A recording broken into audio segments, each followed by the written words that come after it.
अगर आपको लगता है कि 3 तलाक के विषय पर आप जिस प्रकार का कानून चाहते हैं, किसने रोका था आपको? 30 साल पहले मामला आपके हाथ में आया था, आपको जैसा चाहिए बनाना था, करना तो था, लेकिन आपकी राजनीति, आप ही के एक मंत्री का भाषण था हाउस में, 3 तलाक क्यों जाना चाहिए। लेकिन जब चारों तरफ से आवाज उठी, राजनीति आई, वोट बैंक खतरे में पड़ गया और अचानक से उस मंत्री को भी जाना पड़ा और उस मिशन को भी जाना पड़ा।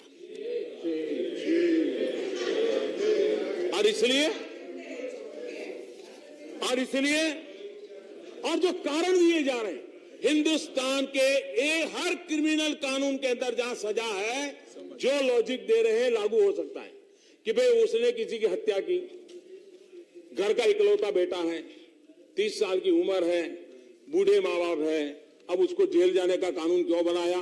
बूढ़े माँ बाप क्या खाएंगे? हिंदू 2 शादी करे, वो जेल चला जाए, उसके लिए सजा हो, तब आपको विचार नहीं आया कि उसके परिवार के लोग क्या खाएंगे? है सजा।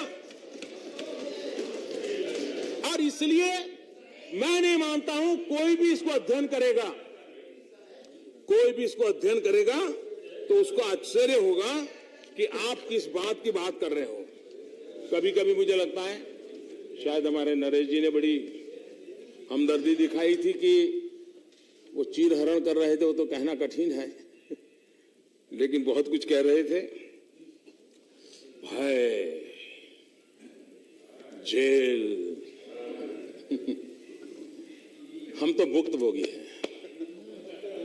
15 साल तक तुलसी जी बैठे हैं, 15 साल तक क्या कुछ झेला है हमें मालूम है।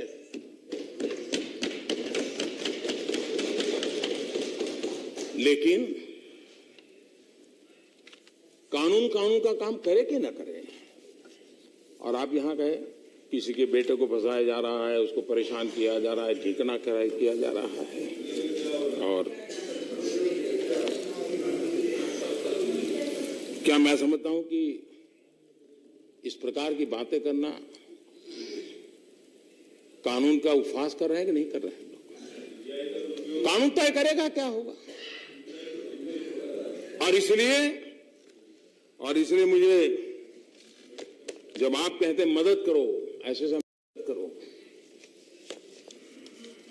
एक कवि दुष्यंत कुमार की कविता के शब्द हैं, उनकी अपील है कि उन्हें हम मदद करें, उनकी अपील है कि उन्हें हम मदद करें। चाकू की पसलियों से गुजारिश तो देखिए।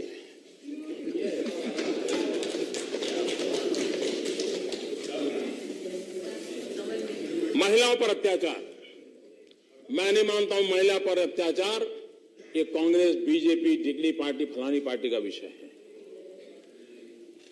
हो ही नहीं सकता। और जो चिंता आपने जताई है वो चिंता बहुत स्वाभाविक है, जो आजाद साहब ने बताई। और इसलिए मैंने हिम्मत की थी लाल किले पर से कहने की कि बेटियों के लिए तो बहुत कुछ कहा जाता है, लेकिन कोई तो पूछो बेटा शाम को देर से घर क्यों आता है, कोई तो पूछो बेटा कहां जाता है, किसको मिलता है, कोई तो चिंता करे कि बेटों को भी तो संस्कार करने की जरूरत है।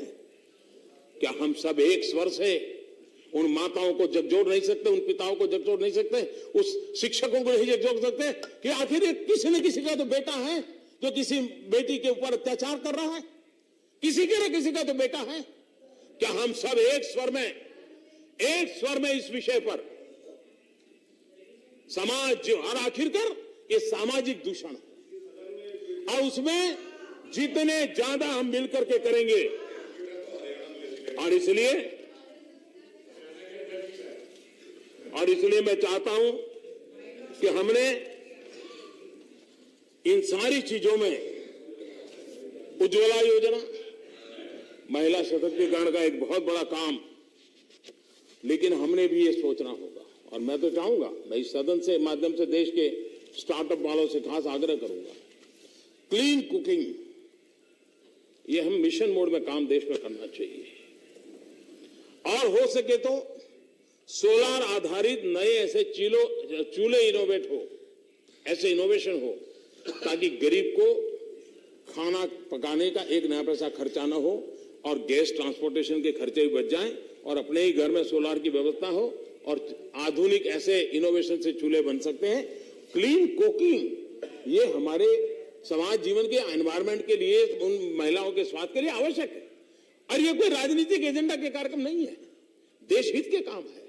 हम मिल बैठ करके इसको आगे बढ़ाएं। अब वहां चर्चा हुई कि स्वच्छ भारत की एडवर्टाइजमेंट का खर्चा इतना हुआ।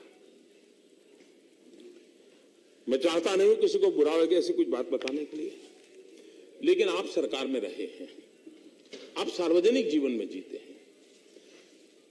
शौचालय, स्वच्छता ये विषय जितनी मात्रा में इंफ्रास्ट्रक्चर का इश्यू है उससे ज्यादा बिहेवियरल इश्यू है, आदत का विषय है।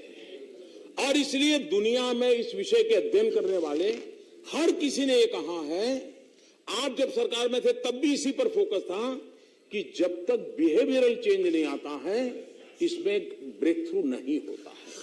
अब एडवर्टाइजमेंट जो है वो सरकार के कार्यक्रमों की जगमगाहट नहीं है, बिहेवियरल चेंज के लिए छोटी छोटी घटनाओं को लेकर के लोगों को शिक्षित करने का काम हो रहा है। और ये कहने से पहले हम ये न भूलें कि इस गरीब आदमी के पैसों से, खजाने में आए हुए पैसे परिवार के कुछ लोगों के जन्मदिन पर अखबारों में एक एक पेज की एडवर्टाइजमेंट छपा करती थी।